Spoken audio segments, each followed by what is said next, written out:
Ni nasi lemak kerupuk Nasi dekat lemak PJ kerupuk, je. bang. Dekat PJ bang. Oh, dah ada yang baru Okey. Okey bang. Macam Abang- biasalah kondimen semua ada bang. Papadum kita ada bang. Papadum ada. Ah. Lepas tu abang ayam mana bang? Ayam bagi kepak bang. Kepak. Bang, Nak potong bang? Boleh bang. Alright.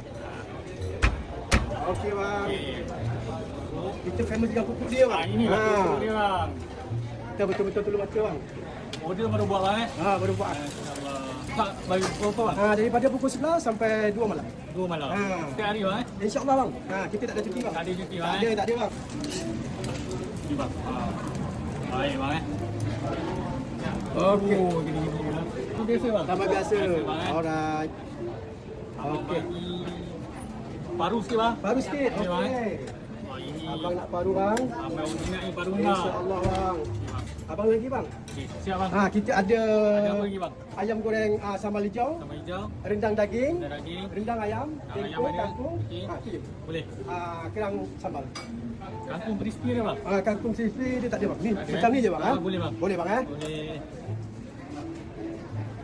Kangkung Kangkung bang.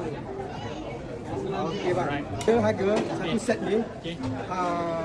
Dia kalau tak kangkung tak ada, Okey. paru tak ada, dia dalam RM11. Sebelah saja. RM11.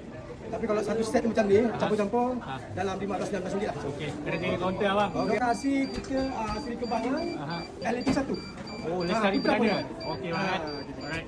Alright, Terima kasih bang Okey.